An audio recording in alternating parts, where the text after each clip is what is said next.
You probably touch a Monopoly every single morning without noticing it. You put on your glasses, wipe the lenses, and walk out the door thinking you paid for vision. In many cases, you paid for a system that trained millions of Americans to accept that a pair of frames, 2 plastic lenses, and a logo should cost more than a monthly utility bill. If this kind of shift is the thing you want to understand before everyone else does, hit subscribe right now, because this story is about to get much bigger. Because the biggest disruption in eyewear did not begin in Milan, New York, or Silicon Valley. It began in a Chinese manufacturing city most people outside the industry have never heard of. And in that city, factories learned to make the object sitting on your face for the price of a sandwich. That is the flip. A quiet industrial coup. The thing sold as luxury often begins as commodity. And once you see that, the whole business changes shape. In the United States, eyewear is not a niche purchase. The Vision Council says about 94% of US adults, roughly 250 million people, regularly use some form of eyewear, and the American optical industry reached about $69.5 billion in 2025. The Vision Council. That means glasses are not like buying a watch. They are closer to buying shoes, medicine, and electricity at the same time. You need them to move through the day, which is why pricing power here matters so much. Here is what they are not telling you. The famous labels and the huge markups did not survive because glasses were rare or hard to make. They survived because one giant company spent decades stacking control on top of control, brand control, store control, lens control, insurance control, like a casino that owns the slot machines, the hotel, and the road into town. The house kept winning before you even walked inside. Official company history shows Luxottica bought LensCrafters in 1995, then Ray-Ban in 1999, later Oakley, and merged with Essilor in 2018 to create Essilor-Luxottica, a company that spans lenses, frames, retail, and vision care. Essilor-Luxottica history, Essilor-Luxottica combination. Reuters also noted in 2024 that the group owns major retail outlets, including LensCrafters, Sunglass Hut, and 4Eyes, plus brands such as Ray-Ban and Oakley, while fighting US monopoly lawsuits. Reuters. That does not mean every frame was fake value. It means the market structure gave one empire unusual control over what you saw, where you saw it, and what you thought a normal price looked like. Most people will never hear this part. The monopoly Americans felt was not really American at all. It was global. American shoppers just became some of its most reliable payers. And that illusion mattered, because if you believe a high price comes from superior engineering, you tolerate it. If you discover the premium often came from distribution power, you start asking different questions. Like this one. Why did so many frames sold for $100, $200, or $300 begin life in factories that could make the physical product for a tiny fraction of that price? The answer sits inside one of the least glamorous truths in global manufacturing. Once a product becomes standardized, scaled, and tooled, cost collapses. Think about bottled water. The expensive part is rarely the water. It is the branding, shelf space, and story wrapped around it. Glasses followed a similar path. The plastic in many lenses is not magic. The hinges are not space rockets. The skill lies in precision, coatings, fit, and supply chain timing. Those are real challenges. But once China built giant clusters around them, those challenges started looking less like sacred craft and more like industrial routine. The old world still had powerful advantages. Retail stores sat close to doctors, insurance steered traffic, branded frames carried status, and more than 80% of frames and lenses in the United States were still bought in physical locations in 2025, according to the Vision Council. And there was another layer. Vision insurance often softened the pain without lowering the price. It worked like a coupon handed out inside a store that already chose the menu. You felt helped. The structure stayed untouched. That is how monopolies hide in plain sight. They do not always force obedience. They make the system feel normal. They make the expensive option feel responsible. They make the cheaper option feel risky. And when an industry sells necessity wrapped in uncertainty, customers often stop negotiating before the real negotiation even begins. So the fortress looked safe. But here is the part nobody is talking about. And in a moment you will see why it changes everything we just covered. The real threat did not come from a better logo or a more stylish ad.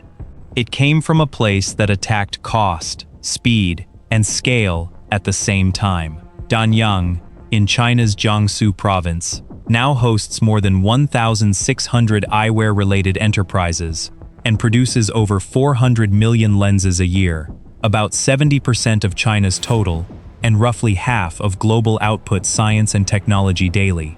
Half the world. For one category of product, that is like one city baking every second loaf on Earth. And once a city reaches that level of concentration, it does not just make goods, it learns. Tooling gets better, suppliers get closer, defects drop, delivery speeds up. Workers move between firms carrying techniques in their heads. Engineers stop solving one problem at a time and start solving whole systems. The number that made engineers go quiet was not even the half of the world figure. It was the speed hiding under it.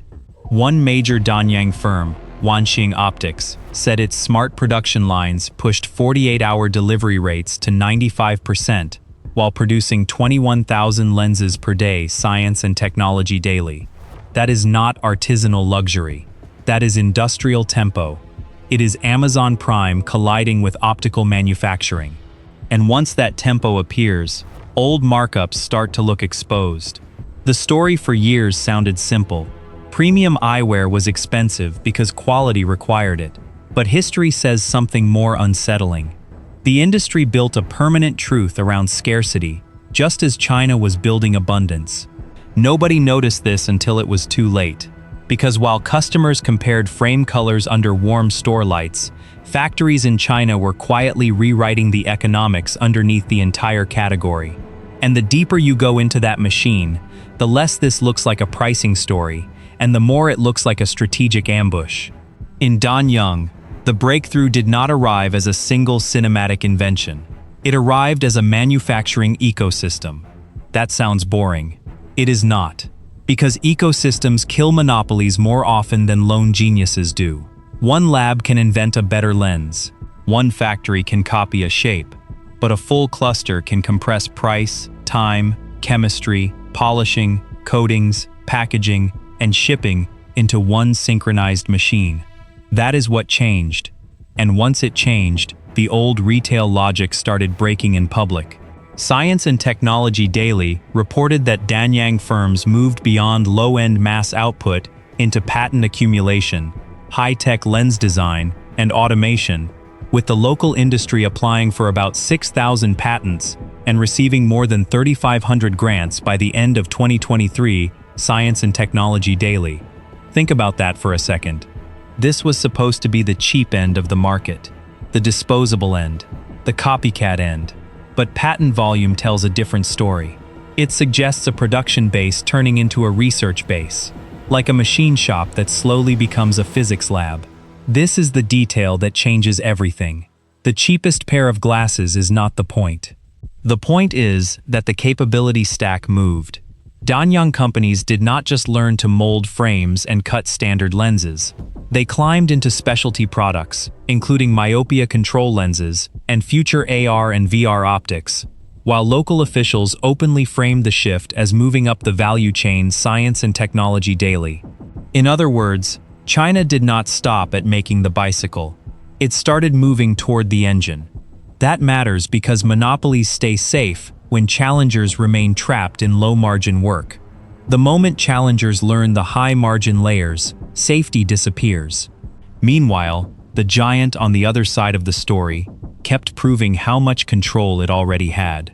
EssilorLuxottica's 2025 full-year results said revenue reached 28.491 billion euros, while its direct-to-consumer segment alone generated 14.891 billion euros. EssilorLuxottica Q4 FY 2025 results. press release PDF. That is the scale of a state-sized machine. A machine that sells lenses, frames, exams, and branded desire in one loop. Yet scale can become a weakness when the market stops respecting the middleman. If a consumer can get decent glasses online for under $50, sometimes under $20, the psychological anchor snaps. Zenni publicly markets frames starting at $695, while Warby Parker advertises frames starting at $95, including prescription lenses Zenni Warby Parker. That gap is not a crack, it is a canyon. Another shift sat beneath the pricing charts. Cheap eyewear trained consumers to compare. Comparison trained them to detach from logos. And once that happens, premium brands lose their strongest weapon, which is not engineering, but emotion. A frame becomes less like a handbag and more like a phone charger. You still want it to work. You still want it to last. But you stop treating the purchase like a ceremony. That change is lethal. Because old monopolies depend on hesitation. They depend on the fear that a cheaper option might embarrass you, fail you, or damage you. When enough buyers stop feeling that fear, the market resets fast everywhere. And once buyers see the canyon, they stop asking whether prices can fall. They start asking why they were ever so high. There is a reason that mattered. In many consumer markets, low prices alone do not break incumbents, because buyers assume low means bad. Optical goods carry even more suspicion because they sit on your face and affect your vision. So for Chinese manufacturing to matter here, it had to do more than get cheap. It had to get consistent. Coatings had to hold. Prescriptions had to land. Return rates had to stay manageable. Packaging had to survive long-distance shipping. That is why clusters matter so much. They are not just factories grouped together. They are feedback loops. A supplier fixes a defect in the morning. A neighboring polisher adjusts by noon. A logistics firm changes packing foam by evening. The whole district learns by night. Pattern interrupt. The story is not only about bargain shoppers. It is also about the collapse of trust. A monopoly can survive high prices. It struggles to survive visible price comparison. The internet turned eyewear into a side-by-side spreadsheet. One tab showed designer mystique. The other showed a pair of usable frames cheaper than dinner. The consumer did the subtraction. Earnest Analytics said Luxottica lost share to Warby Parker and small brands in 2024, while Warby Parker held 7.2% of the market, and EssilorLuxottica remained just under 40%. Earnest Analytics. Just under 40% is still enormous. But share loss matters more in concentrated industries because it signals that the spell has broken. Like a dam that looks solid until the first visible leak appears. Here is what they are not telling you. Even if most eyewear in America still sells in person, the online price point now acts like a permanent attack on every store shelf. A customer no longer needs to buy online to change the market. The customer only needs to know online exists. That knowledge alone drags premium pricing downward. It is like real estate after someone posts the exact sale prices on every house in the neighborhood. Secrecy dies first. Margin dies second. While you are watching this, China has already moved beyond being the hidden workshop behind low-cost sellers. It is building the industrial muscle to challenge the premium layers too. Danyang's firms now talk openly about digital manufacturing, myopia control technology, eye data banks, and smart wearables science and technology daily. That means the pressure now comes from both ends. Cheap products below, more capable products above. The trap begins to close. Most people will never hear this part. The turning point was not the first cheap pair of online glasses. It was the moment China's optical cluster stopped behaving like a subcontractor and started acting like an industry architect. At that point, the fight stopped being retailer versus website. It became system versus system. One system depended on brand gravity, retail control, and legacy habits. The other depended on manufacturing density, faster iteration, and brutal price transparency. Those are very different weapons, and one of them gets sharper with every shipment. But here is the part nobody is talking about. And I will show you in a moment why it changes everything we just covered. Once optics become another field where China controls cost, capability, and learning speed, this stops being about the glasses on your face. It becomes a warning about the industries still telling themselves they are protected. If you think this ends with cheaper eyewear, you are missing the real story. Glasses are the test case. The deeper lesson is what happens when a country masters the invisible middle of an industry, the place where components become systems and systems become power.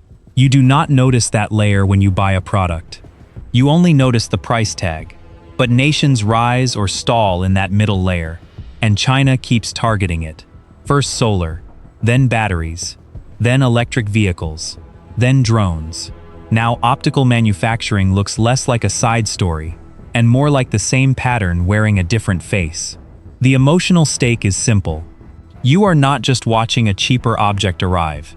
You are watching one more category shift, from scarcity pricing to abundance pricing. From brand theater to supply chain math. And supply chain math is ruthless. It does not care what the old prestige hierarchy was. It only asks who can make, improve, and ship at scale. Here is what they are not telling you. The company at the center of the old model is not weak. EssilorLuxottica is still one of the most powerful consumer health and eyewear groups on earth, with massive revenue, famous brands, and a direct line into stores and insurance networks. EssilorLuxottica Q4 FY 2025 results Reuters. But dominance is not the same as invulnerability. Kodak dominated film. Nokia dominated phones. Control feels permanent, right before the market learns a new habit. And habits are changing. When millions of consumers accept that eyewear can be ordered online, adjusted cheaply, and replaced without ceremony, glasses stop acting like jewelry and start acting like software updates. Frequent, optimized, expected to improve while getting cheaper. That is a terrifying shift if your profits depend on ritual and mystique. And it reaches into your daily life faster than you think.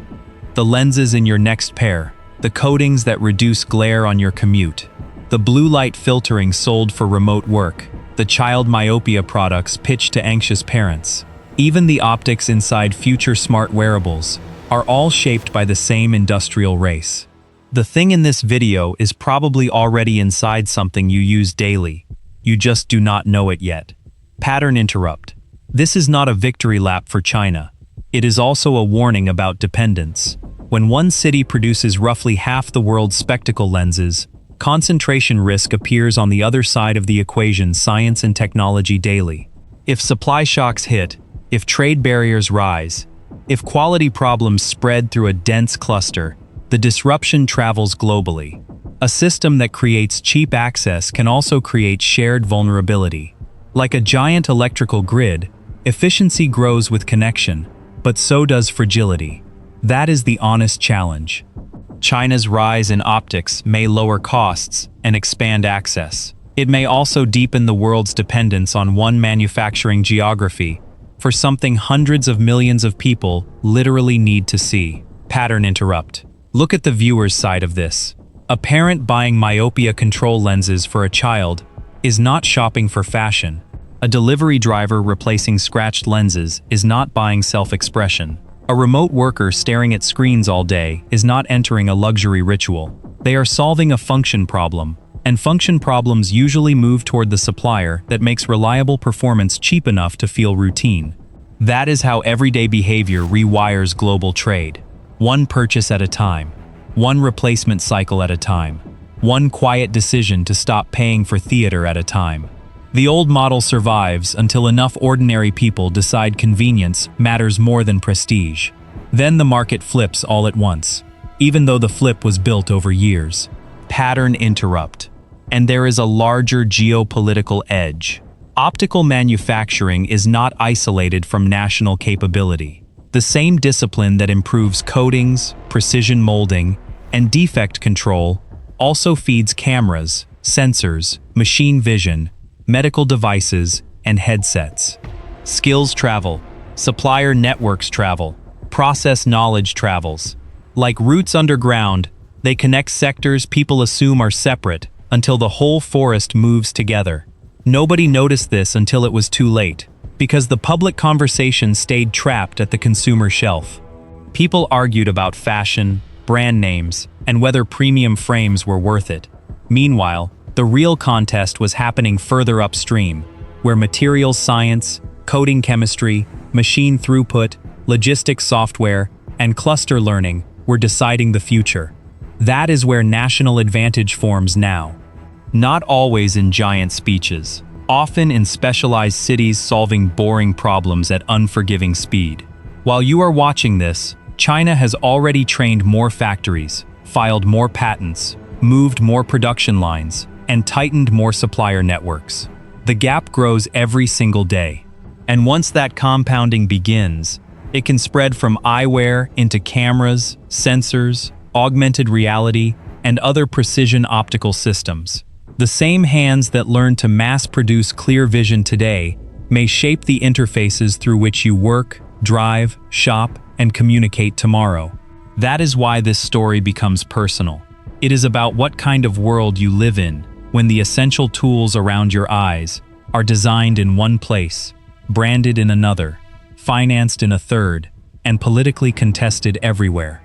That is why this matters beyond eyewear. A country that wins the clear lens business can use the same supplier discipline in industrial cameras, autonomous driving optics, surgical imaging, factory inspection, and augmented reality. Those sectors sound separate. They are not. They share materials, coatings, tolerances, polishing, and yield management. It is like mastering bakery ovens and then discovering the same heat control helps you build a steel mill. The product changes, the process advantage stays, and keeps compounding across industries for years after. The final twist is almost absurd. A product many people lose, scratch, sit on, or replace every year turned out to be a map of 21st century power. Not missiles, not treaties, glasses. A lightweight frame and two lenses became a battle over who captures value, who controls access, and who learns fastest. So here is the question worth sitting with. If the next monopolies are broken not by better marketing, but by countries that build faster, cheaper, and smarter industrial ecosystems, what does that mean for the products you trust, the prices you accept, and the dependence you are willing to live with? Drop your honest answer in the comments. And if this video showed you something the usual headlines consistently skip, hit like and subscribe, because the next shift is already happening, and we will cover it the moment it arrives.